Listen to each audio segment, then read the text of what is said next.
You're impossibly fast and strong. Your skin is pale white and ice cold. Your eyes change color. And sometimes you speak like you're from a different time. You never eat or drink anything. You don't go out in the sunlight. How old are you? 17. Welcome to Trace and Animate, and on today's video we'll be tracing and animating Edward Cullen from Twilight. I don't know if I've pronounced his name right, so I'm just gonna stick by calling him his first name, Edward. So let's jump into it. Now this will be part of a bigger scene at the end. We'll also animate Bella as well. So I animate in a program called Anime Studio. I find it much faster and much easier to trace and animate, hence why I use this program. So right here, what I'm doing right now is just looking for the thicknesses of the outlines that I'd like to use. I found, I think it was thickness line 1 that worked out really well. So I start with the head.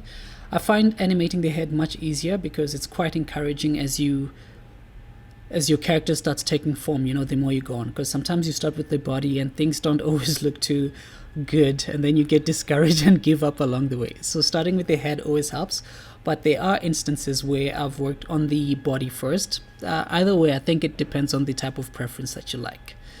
So here I'm working on the lines. Again, we're just going for a minimal look. Remember that the idea of this is to animate whatever we trace. We don't want to just, trace and make it look pretty. We just want to, get the essence of the character, so that we'll be able to animate him in the end or put him in a show.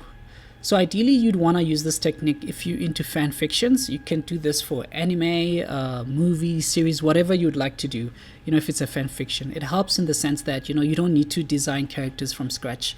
I struggle a lot with making up characters from my head, so I find just using an existing character much easier for me, and it eases up the process a lot. So right now I'm just going for the eyes. I usually make the eyes a little bigger because if you make them exactly as the image, then it looks a bit weird. So here, just a lot of copying and pasting that you'll note, and also just playing with the thicknesses of the line. So even though my main thickness is 1, there'll be instances where, or certain lines that I just want to make thicker than other lines. And the other reason that I think I really enjoy using this software is that, you don't really need to go through multiple layers of, cleaning lines and whatnot. But I think that's for definitely people who draw things from the imagination, which is, I give respect for to that. I struggle with doing that, so I'd rather just trace something. It is much easier. The important part, I think, is that you just need to give credit to whatever or whoever's artwork that you're tracing from. You don't want to pretend like you made it up from scratch. Otherwise, that comes off as you're like a douchebag or something. So here I'm just, again, going for a minimal look. I don't want to put so much details on what I'm looking for. I just want to create outlines that stand out for the character. So here I'm just creating the shirt. Again, the main important thing is just to remember that this is going to be animated. The more complicated it becomes, when it's time to animate, then that will give you trouble. So go for the simple look, get for the basics. So now I'm using this to color the character. I use the dropper tool just to copy the color codes of the character. So the first time that I did this, his skin looked weird. It was coming off purple, so I had to find another picture that was going to be used. So I found this color, this as a better skin color, even though Edward is quite a pale person. So you'll note that I only use 2 shaders. So one, the main color, and then the other one just the dark parts of the skin, or the dark shades of the skin. And then we just add that. You just copy the color, you use the code, and you paste it into the animation software. It's much easier, and it's a lot faster. Again, you see, you're cutting the process of trying to think of original colors, and this will cut your animation process, because that's what we want to get to. That's the main goal of this. We want to animate it, so a lot of decisions are cut out. You don't need to think which colors work. you know, and especially if you're working alone, this helps a lot. And I just want you guys to keep in mind, I'm drawing this using a mouse, so you don't need to worry about, oh no, I don't have a drawing pad or whatnot. This Animate Studio uses your mouse is good enough. So everything that you see right now, I'm using my mouse pad to create this character. So here I actually deleted some of these shades because I didn't like the way it looked, so you'll find me deleting them, adding a lighter shade to his hair, you know, just to make it look more appealing. Again, we don't want our character to look flat, and currently he still does look flat, so you know, the more colors we add, the better it looks.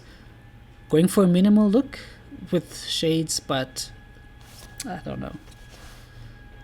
Alright, so now I think it's starting to come.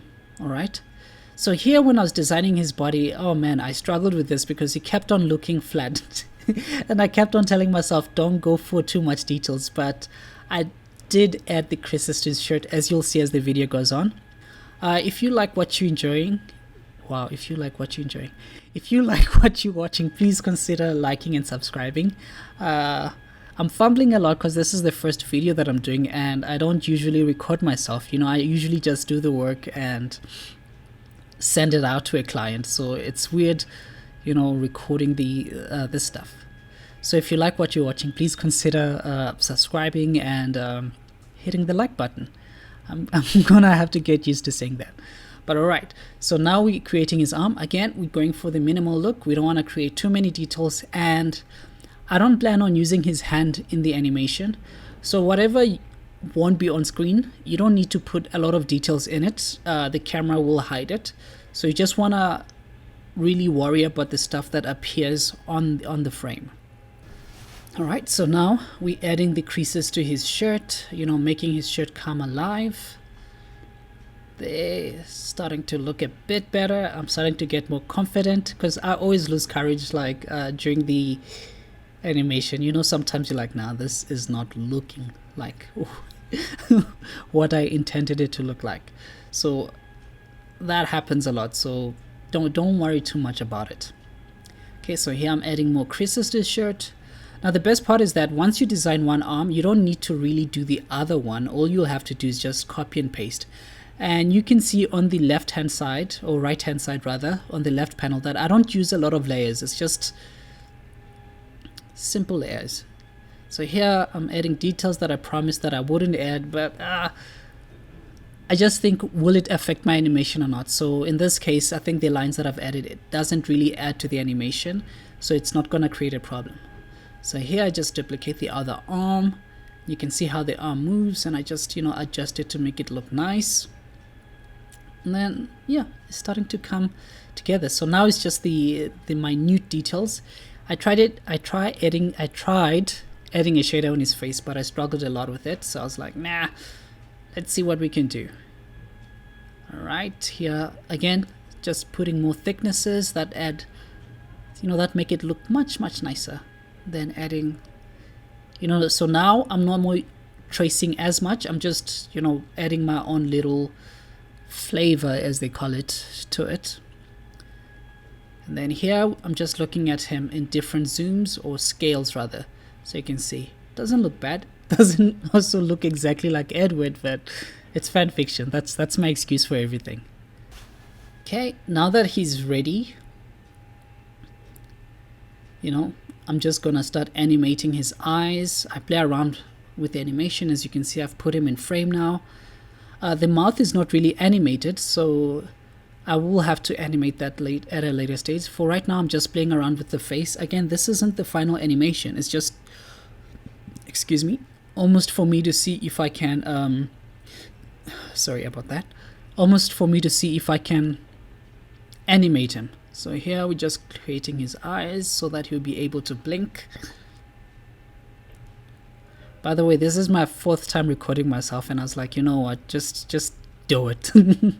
Because I kept on making mistakes and starting over, and I was like, you know, just record it. So here we're just adding a little motion to the face, making him come alive, adding some details. And then yeah, I like the results. It's looking good. Subscribe. That was me trying to put something to your subconscious. I don't know if it worked. Clearly not, but anyways. So I'm coming close to the end of the animation here. You can see just copying some of the keyframes, making him look like he's walking up and down. And then what we want to do is just add a background to test this animation. This is a background that I created before. And here I'm just playing around with the background to see if it works. And yeah, I think that looks good. So this is a test render. It'll all come together with the other character once we've put everything together. Bella is the other character that we're gonna create. And then after she's created, we're gonna create a finished scene. So this is what the test render looks like. You know, it's simple, but again, it's a test. It's not the final thing. We're gonna animate everything once all our assets have been created. And in this project, I suppose, it's gonna be Bella. Once Bella is created, then we can create her and Edward in one scene, and that'll bring the end of it. So yeah, thank you for watching, and please subscribe. Thanks.